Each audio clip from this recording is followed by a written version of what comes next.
Nós te agradecemos por tudo, Senhor. Nós te agradecemos pela tua graça sobre nós. Nós te agradecemos pelo sangue que derramaste na cruz. Se faça presente neste lugar, assim como disse o teu servo John Wimber, ofenda a nossa mente e revela o nosso coração.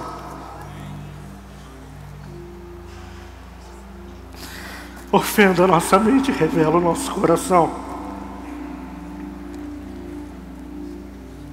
Nos ajuda nesse tempo tão difícil, Senhor. Nos ajuda nesse caos em que se encontra a igreja atual moderna. Nos ajuda, nós pedimos a tua presença sobre nós, Senhor. Teu Espírito Santo tenha liberdade neste lugar, Pai. Revela a tua vontade, revela as Escrituras. Fala conosco. Transforma a nossa mente. Nós te agradecemos por tudo. Nós te agradecemos por tudo.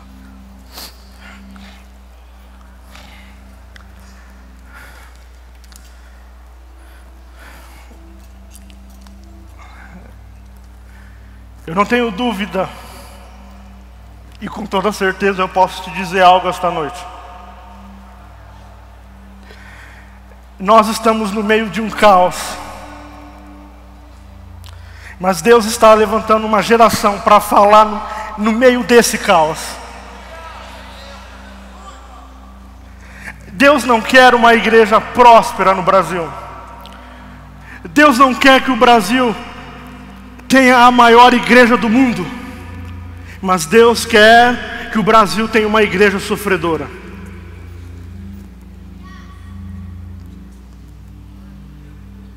E nós vamos entender o porquê disso.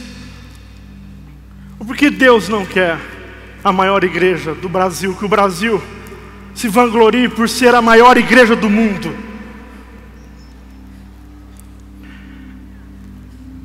Nós precisamos entender que no reino de Deus, a obediência, ela determina o avanço.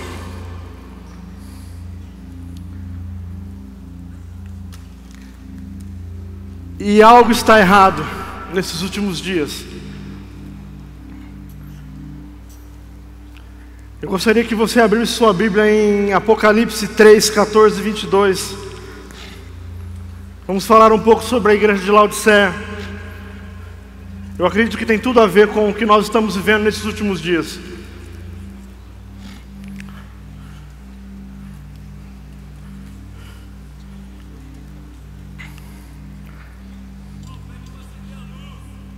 Estão pedindo para acender a luz aqui. Apocalipse 3, 14 ao 22. Diz assim: ao anjo da igreja em Laodiceia, escreve: estas coisas diz o Amém, a testemunha fiel e verdadeira, o princípio da criação de Deus. Conheço as tuas obras, que nem és frio nem quente. Quem dera fosses frio ou quente. Assim, porque és morno e nem és quente nem frio, estou a ponto de vomitar-te da minha boca. Pois dizes: estou rico e abastado, e não preciso de coisa alguma. E nem sabes que tu és infeliz, sim, miserável, pobre, cego e nu.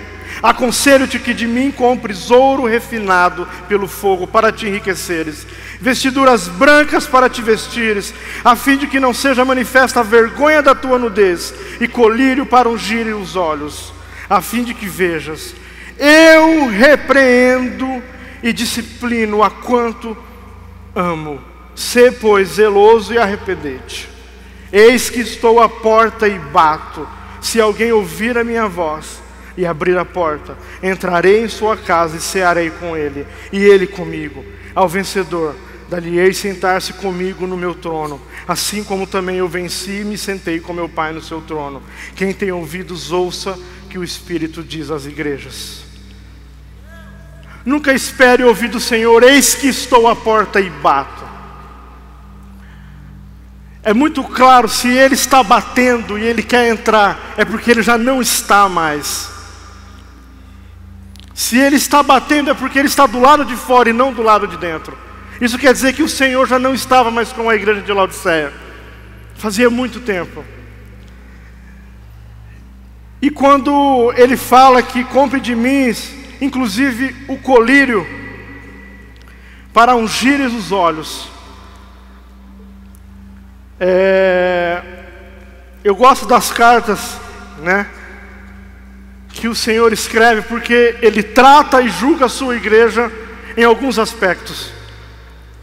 O que se diz, o pecado que assedia a igreja, a fidelidade perante as provações e a pregação do Evangelho. A igreja tem uma função fundamental, ela tem uma função querigmática. A igreja precisa falar das boas novas, a igreja precisa comunicar o Evangelho. A igreja que não comunica o Evangelho, ela pode ser qualquer outra coisa, até um clube, mas ela não é uma igreja. A igreja, ela é querigmática.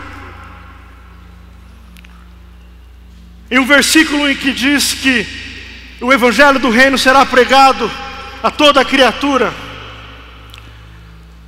como testemunho, a palavra querigma é a palavra pregado, e a palavra testemunho significa martírio. Todas as vezes a palavra querigma e a palavra martírio, elas aparecem juntas quase todas as vezes no Novo Testamento.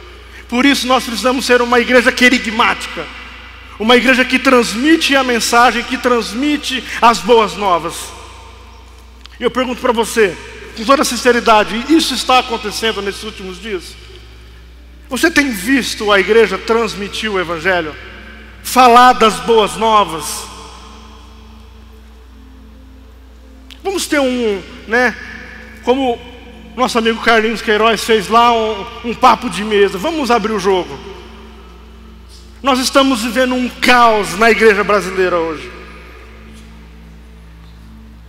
E é com muito temor que nós estamos tratando sobre esse assunto.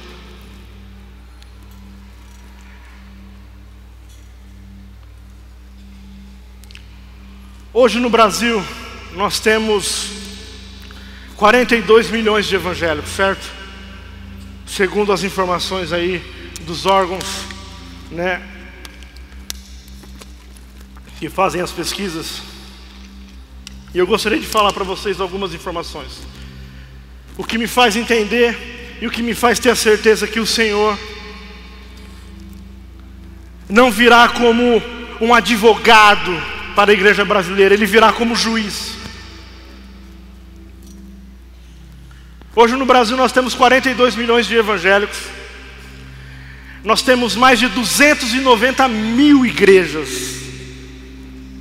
290 mil igrejas.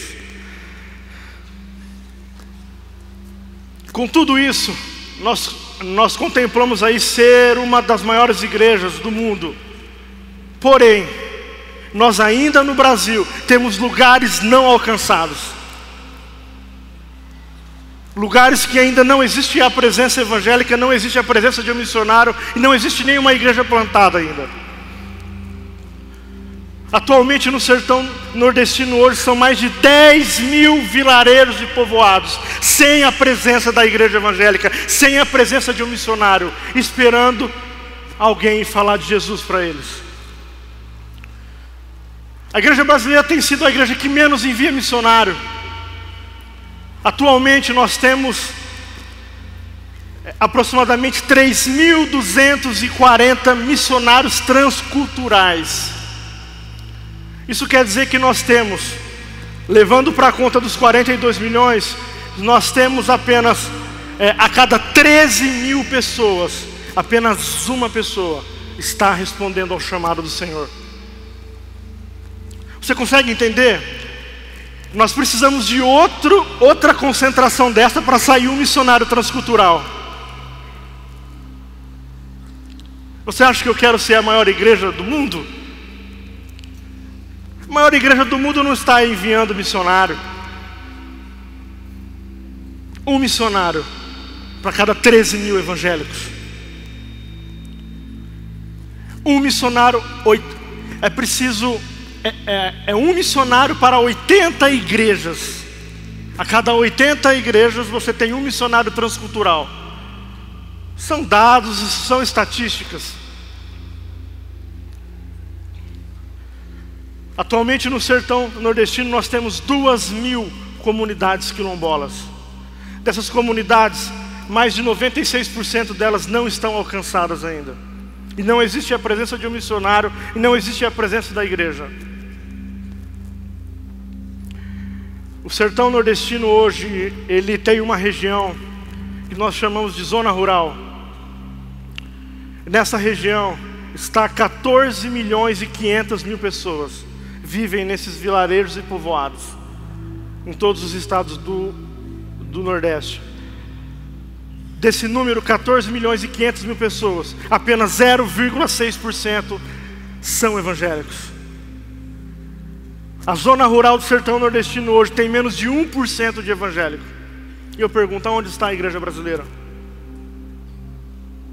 Aonde estão os discípulos de Jesus? Aonde estão aqueles que vão responder ao ID do Senhor? Isso não é brincadeira. Nós vamos alcançar o patamar da maior igreja do mundo, tendo lugares ainda não alcançados.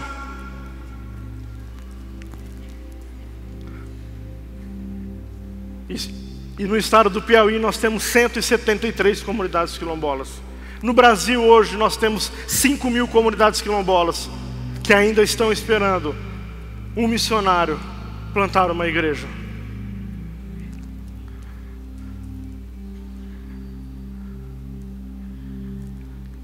Ribeirinhos, comunidades quilombolas, comunidade sertaneja, estrangeiros, os mais pobres e os mais ricos. Esses são os segmentos menos evangelizados no Brasil hoje. Eu pergunto, aonde está a igreja brasileira? Aonde se encontra a igreja brasileira atual?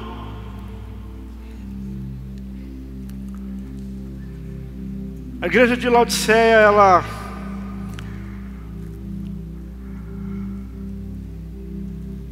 ela foi fundada por um homem chamado Antíoco II, né? E no ano de 61, a igreja de Laodiceia ela foi acometida de um grande terremoto.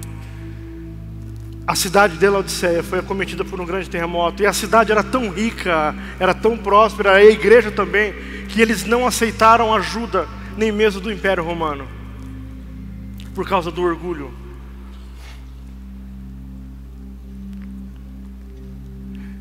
E se você me perguntar hoje, Rafael, qual é o seu sentimento de morar em um país onde existem 42 milhões de evangélicos e apenas um missionário transcultural para cada 13.000 evangélicos? Qual é o seu sentimento?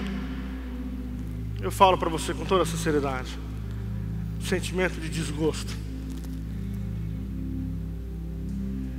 Em morar em um país onde não existe uma mentalidade missionária, em morar em um país onde as pessoas estão dando uma mínima para aqueles que ainda não foram alcançados.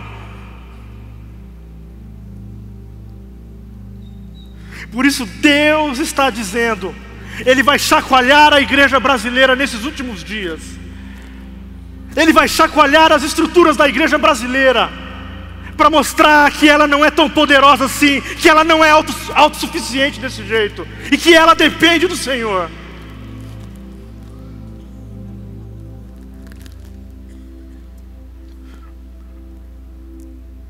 Deus trará o caos sobre essa igreja orgulhosa que nós temos visto.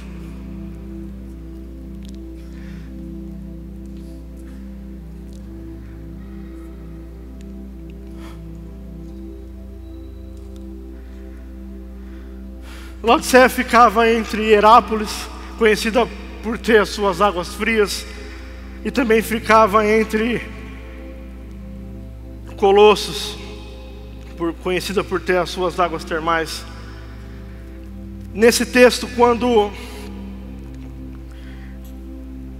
quando ele fala assim, conheço as tuas obras, o significado de obras, o significado dessa palavra no original, ela é conhecida como ergon, e ela está ligada ao trabalho, ao serviço, né? O Senhor aqui, Ele não está confrontando a devoção da igreja de Laodiceia, né? O Senhor aqui não está confrontando a música, o estilo, mas o Senhor Jesus aqui, Ele está confrontando o serviço da igreja de Laodiceia. O porquê ela não prestava o serviço, o porquê a igreja de Laodiceia não trabalhava. E eu acredito que isso está muito visível nesses últimos dias. Certa vez eu fui parado, eu acabei de ministrar, uma pessoa chegou em mim e falou assim: olha, você precisa entender algo, nem todo mundo vai. Existem aquelas pessoas que foram chamadas para dar o suporte. Eu falei: olha, meu querido, deixa eu explicar uma coisa para você. Eu vou te falar duas coisas. Não tem tanta gente dando suporte, também não tem tanta gente indo. Então tem alguma coisa errada.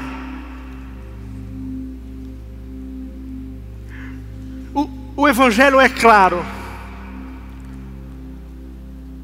Nós precisamos anunciar a pessoa do Cristo aonde ela não foi anunciada ainda. Nós precisamos pisar aonde Ele pisaria. Nós não podemos esperar para que outros possam fazer aquilo para qual nós fomos chamados. Eu acredito, em partes, no que aquela pessoa estava falando, e eu também entendi um pouco do que ela queria dizer.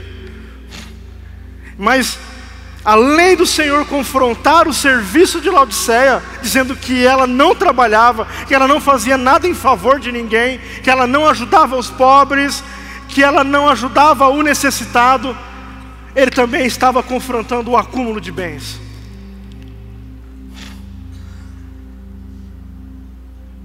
É inaceitável um povo que esteja totalmente obcecado em acumular bens. É inaceitável uma igreja que pegue o seu recurso e invista em títulos de capitalização.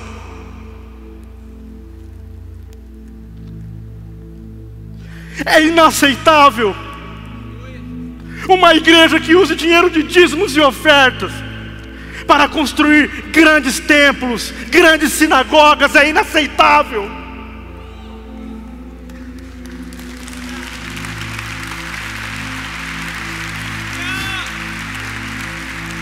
E o meu desejo esta noite é que o Senhor, essa tarde, que o Senhor possa mudar a nossa mentalidade, que o Senhor possa mudar a mentalidade da igreja.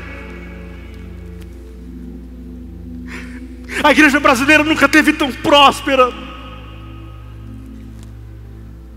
A igreja brasileira nunca teve tão abastada. A igreja brasileira está sendo provada na sua riqueza. E a riqueza está tomando conta dela. Mas eis que vem dias que o Senhor irá chacoalhar a igreja brasileira. Porque Ele acredita nela. Ele acredita na igreja.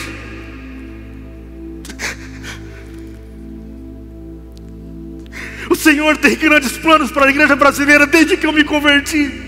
Eu sempre ouvia que o Brasil era o celeiro dos missionários. E já fazem 10 anos, já fazem 11 anos que eu me converti. E eu descubro que a igreja brasileira só tem 3.245 missionários transcultural. Cadê o celeiro? Cadê o celeiro?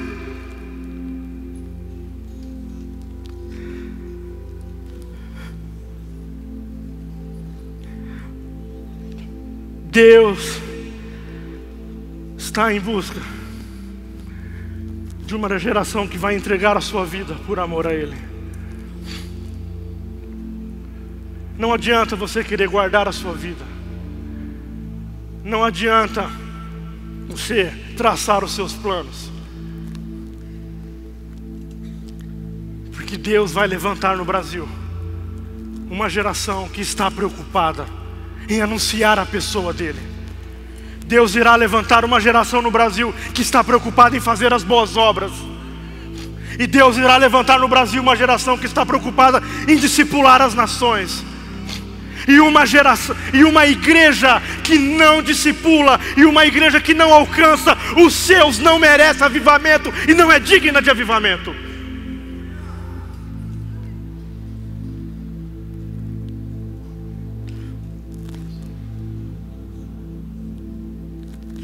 Virá como um juiz.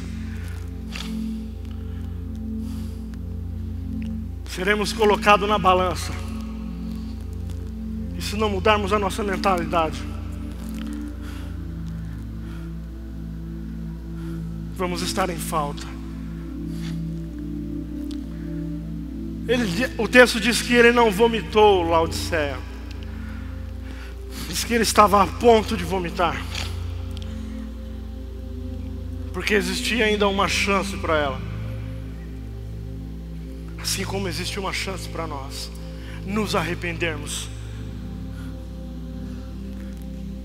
e voltarmos às práticas de uma verdadeira igreja que segue à risca a vida do seu mestre.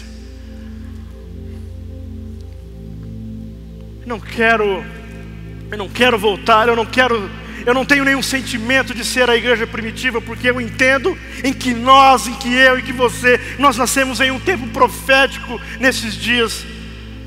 Por isso eu não tenho vontade de ser a igreja primitiva. Eu acredito que a igreja primitiva cumpriu o seu papel naquele tempo, e por isso eu acredito que nós fomos levantados para cumprir o nosso papel nesse tempo.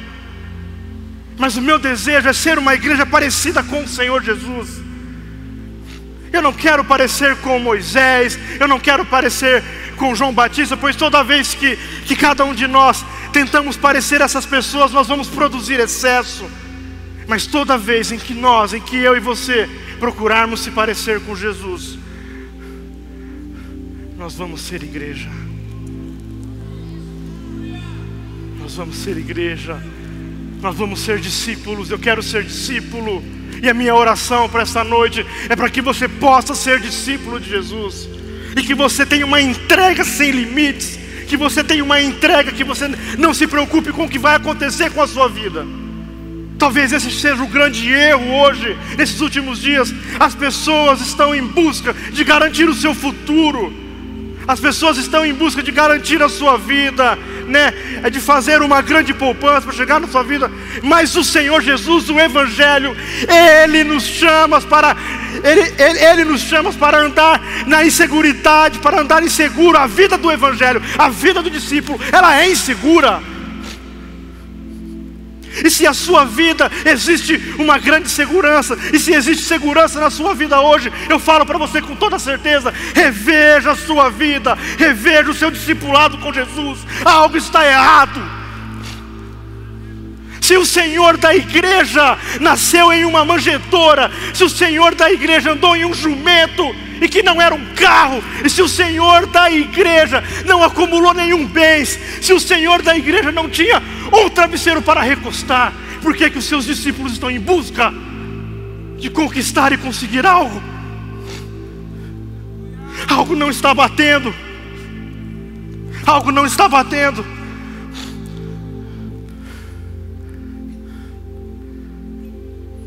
Venha sobre nós, Senhor. Venha sobre nós. Chacoalhe as nossas finanças. Chacoalhe a nossa vida segura. Ou nós vivemos um evangelho radical, ou nós caímos fora. Porque ele é radical. A Bíblia é radical. O Novo Testamento é radical. E eu não estou falando de roupa, eu não estou falando de brinco, nem de batom. Eu estou falando de uma vida entregue a Ele, de uma vida onde os seus sofrimentos vai ser o seu testemunho. e não a sua vitória, e não os seus bens, mas é a sua vida e o seu sofrimento.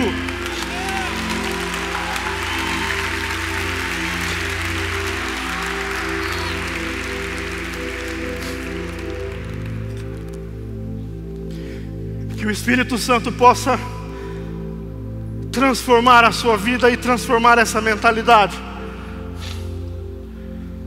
Não quero o evangelho da prosperidade.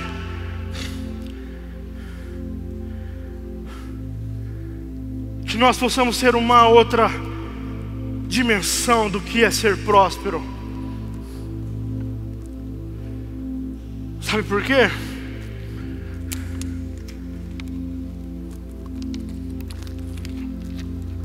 Se nós formos analisar o que é uma vida de bênçãos hoje, e que é uma vida de prosperidade, e se isso realmente tiver um grande valor, todos os missionários que morreram há 50 anos atrás devem estar todos no inferno. Porque eles não foram prósperos. Eles enterraram suas esposas, eles enterraram seus filhos no campo missionário. Eles venderam tudo o que eles tinham. Eles abriram mão do conforto da sua casa, abriram mão do conforto da sua família, para poder anunciar as boas novas. Então, se esse modelo hoje é o modelo de Jesus Cristo, é o modelo realmente, aprovado por Ele, esses homens foram todos desaprovados. Porque o sofrimento desses homens foram o seu grande testemunho. E toda vez que eu leio a vida desses homens, eu tento alinhar um pouco daquilo que eu tenho vivido. Porque eles viveram uma entrega radical. Uma entrega radical. Deus está procurando homens e mulheres que se entreguem sem medida. Deus está procurando homens e mulheres que entreguem tudo o que têm. Deus está procurando, vamos lá. Sabe aquelas histórias que a gente vê sobre avivamento? Que os alunos abandonaram as faculdades e foram para o campo missionário? Pergunta para o pastor Shed, ele estava aí, ele pode falar um pouco melhor. Essas histórias não vão existir mais hoje. Sabe por quê? E ninguém quer abandonar a faculdade. Como que clamamos por um avivamento? Como que clamamos por um avivamento? Se o avivamento vier, nós não teremos a coragem de abandonar tudo.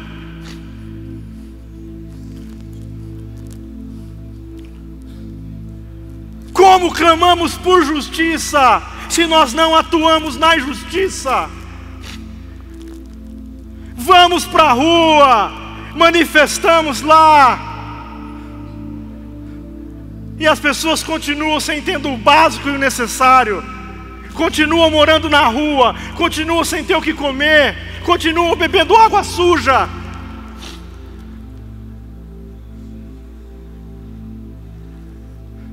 Mas Deus irá levantar uma geração no Brasil. É o tempo, é o tempo, é o tempo.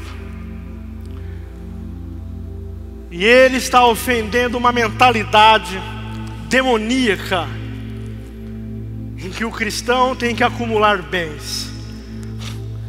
E o Senhor está confrontando uma mentalidade anticristã, de que você precisa preservar a sua vida, porque Ele tem pressa. Ele tem pressa. Ele tem pressa.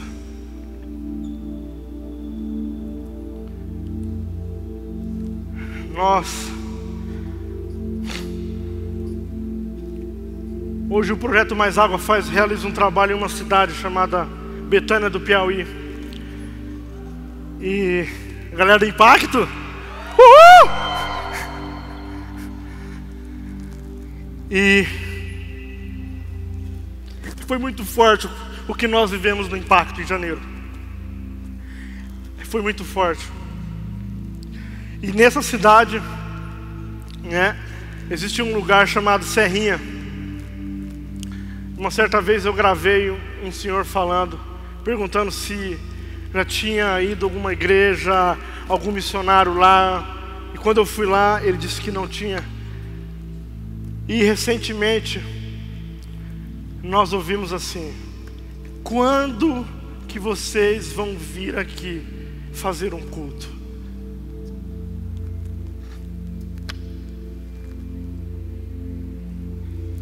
Alguém pode responder para mim?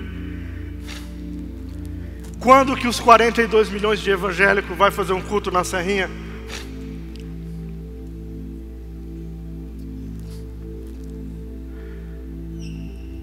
A busca por uma vida confortável tem atrapalhado o anúncio das boas novas no Brasil.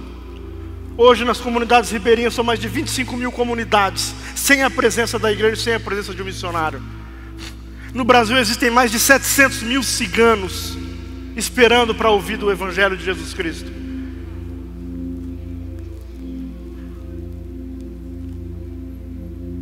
Ou nós, a partir de hoje, tomemos uma decisão: eu vou ser um discípulo radical. Essa realidade irá mudar. Mas se não, se você sair por aquela porta e acreditar que a sua vida vai continuar a mesma, o caos vai continuar. Porque Deus quer levantar você entre o caos. Deus quer levantar você no meio do caos, para que o nome dele possa ser proclamado. E para quando ele vier, ele não peça para entrar, mas ele peça para ficar e nos levar. Eu creio em uma igreja radical. Eu creio em um discípulo radical que vai entregar a sua vida, que vai abandonar a faculdade, vai abandonar a escola, vai abandonar tudo. Assim foram com os discípulos. Por que a gente quer mudar essa regra?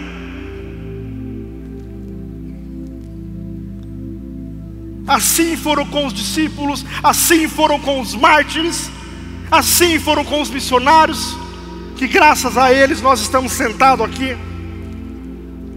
Eu sempre falo, né? Nos últimos dias nós temos ouvido muito assim, ó, precisamos de uma reforma, precisamos de um avivamento. Eu falo, tá bom. A pergunta é: só vai acontecer de fim de semana isso? É porque no meio de semana você tem que ir para a faculdade, tem que voltar para o trabalho. Então você vai falar assim, ó, seguinte: de segunda a sexta o avivamento pode, de sexta a domingo o avivamento pode vir, mas de segunda não, porque eu tenho compromisso. O meu compromisso é com Ele, e o seu compromisso precisa ser com Ele. O nosso compromisso precisa ser com Ele. Nós não fomos levantados para ter compromisso com qualquer outra coisa, a não ser anunciar o nome dEle, a não ser anunciar a pessoa dEle, a não ser falar do amor dEle, a não ser para que o nome dEle possa ser glorificado. Deus está chamando uma igreja para glorificar o nome dEle.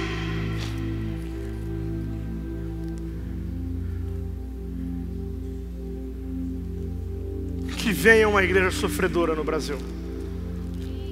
Que venha, irmãos, que venha. Tenho orado por isso. Que venha uma igreja sofredora. Eu não quero ninguém lá não, defendendo o direito do evangélico não, por favor. Que direito? Que direito nós temos, a não ser o de pregar o evangelho e sofrer por amor dele, testemunho, martírio?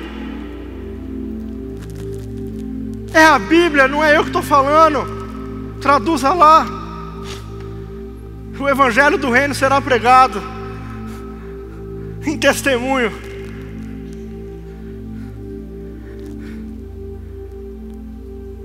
Que o Senhor venha com um vento forte sobre nós. Que o Senhor possa levantar discípulos esta tarde. E antes de terminar,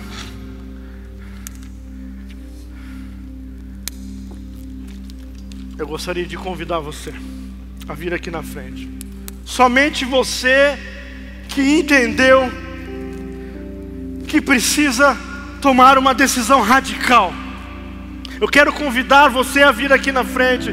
Você que ainda sonha em falar do Senhor Jesus a todas as nações. Eu quero convidar você que ainda acredita que aquela chama do primeiro amor vai reacender hoje aqui. E eu quero convidar você que ainda acredita que o Senhor Jesus vai o enviar para qualquer lugar do mundo e também no Brasil. Eu quero convidar você e nós vamos orar aqui. Venha sobre nós, Senhor. Venha sobre nós, Senhor. Venha sobre nós, Senhor. Libera, Senhor, essa geração. Libera, Senhor. Libera, Senhor, essas flechas que estão aqui agora, Senhor. Libera, Senhor. Libera para o sertão nordestino, Senhor. Libera para as comunidades quilombolas, Pai, que estão à espera. Libera, Senhor. Libera, Senhor. Libera.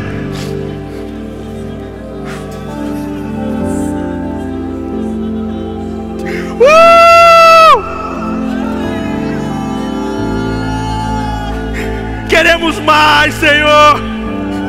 Nós não queremos essa vida, Senhor. Nós não queremos conforto. Venha sobre nós. Sopra sobre a nossa face, Senhor.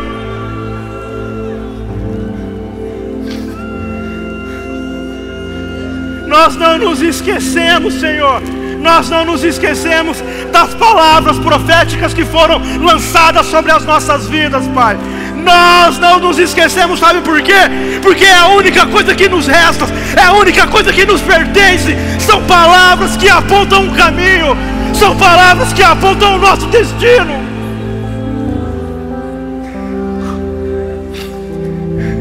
Venha sobre nós, Senhor. Venha sobre nós, Senhor. Reacende essas palavras no nosso coração, Senhor. Reacende essas palavras, Senhor.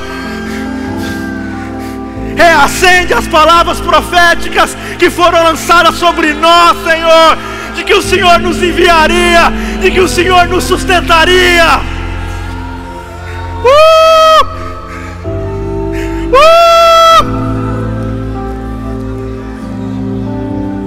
Nós te amamos, Senhor.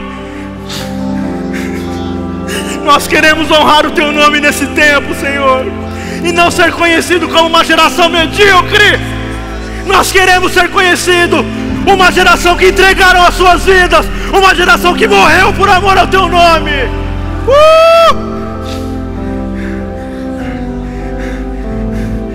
Traz de volta as palavras, Senhor, proféticas que foram lançadas sobre as nossas vidas, Senhor. Palavras que queimavam em nosso coração. Palavras que nos fizeram contemplar o grande dia com o Senhor. Traz de volta.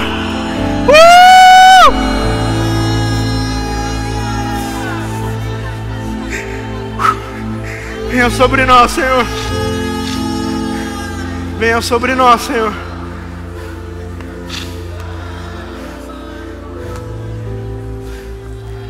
Venha sobre nós, Senhor.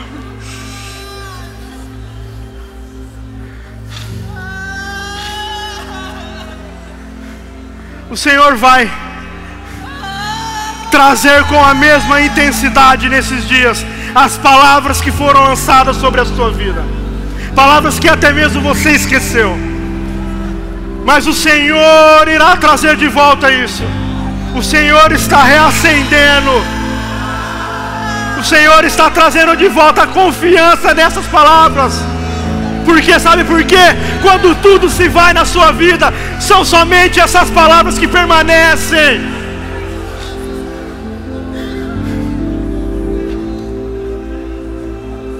Chora camalamas, recama sura camalamas.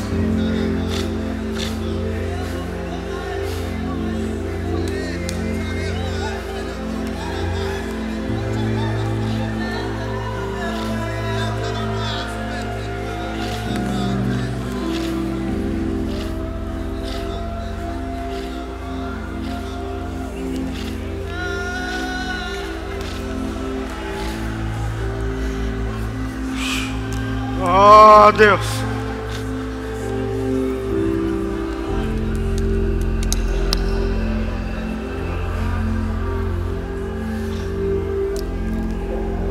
Te amo, cara.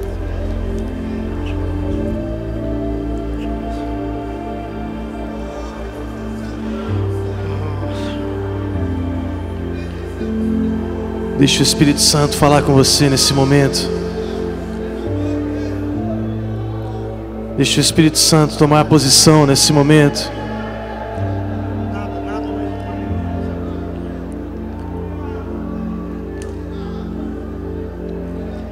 São momentos como esse que marcam a história.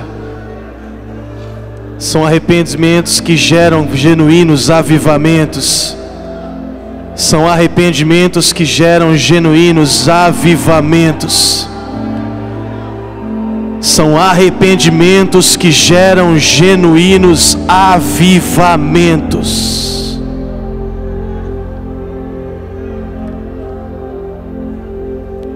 E aonde abundou o pecado, aonde abundou o descaso, aonde abundou o abandono, aonde abundou a falta de zelo, aonde abundou a falta de compaixão, superabundará a graça de Jesus Cristo.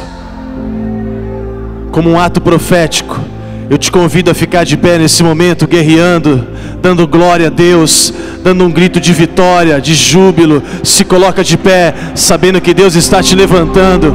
Se coloca de pé, sabendo que Deus está te levantando. Se coloca de pé nesse momento. Se coloca de pé nesse momento. Se coloca de pé nesse momento.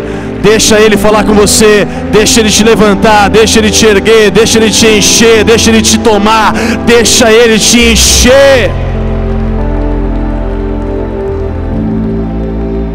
Cadê o Rafael? O Rafael tá aí? Missionário Rafael. Tá aí o Rafa? Vem cá, Rafa, vamos orar por você. Muitos de nós talvez não temos a mesma oportunidade que o Rafa tem. Mas eu tenho uma boa notícia para você. Tudo isso que você ouviu nessa noite começa no quintal da sua casa. Começa no quintal da sua casa. E você vai estender as mãos sobre esse homem de Deus aqui. E nós sabemos que aquilo que está sobre a vida dele, há muito mais por vir, há muito mais do Senhor. Nem começou. Você crê nisso? Estende as suas mãos aqui para frente. Comece a orar, comece a orar, comece a orar. Ore, ore, ore. Senhor, nós oramos, ó Deus, por aqueles dias que o teu filho está sozinho. Nós oramos, Senhor, por aqueles dias que só um abraço resolveria a situação. Nós oramos, Senhor, por aqueles dias, ó Deus, que a fronha não consegue reter as lágrimas. Nós oramos, Senhor, por aqueles dias que uma mesa dividida com amigos e com a família faz falta. Nós oramos por aqueles dias que nós olhamos para trás e vemos quantas coisas abrimos mão. Nós oramos por aqueles dias, Jesus, em que perguntamos: será que foi o Senhor de verdade que me trouxe até aqui? Nós oramos, Senhor, para que o Senhor encha o teu Espírito neste homem, Deus. Encha ele do teu Espírito Santo, mostrando para ele que nos dias em que ele se sentir fraco, o Senhor tem feito dele uma fortaleza no sertão nordestino, Pai. Nós oramos, Senhor, para que quando as lágrimas não conseguirem resolver qualquer situação, o vento do teu Espírito possa soprar chuva naquele lugar. Nós oramos, Senhor, para que as pessoas possam enxergar que há esperança em pessoas que se colocam na brecha pelo seu chamado. Nós oramos, Senhor, para que o teu filho saiba que só o Senhor é Deus. Só o Senhor é Deus, e que não há outro Deus no céu e na terra além de ti, Senhor. Nós oramos para que a tua palavra, Deus, seja lembrada. Eis que estou convosco todos os dias, Eis que estou convosco todos os dias, Rafa. Eis que estou com você todos os dias, até a consumação dos séculos. E vai valer a pena, vai valer a pena, vai valer a pena. Aleluia! Você que está aqui,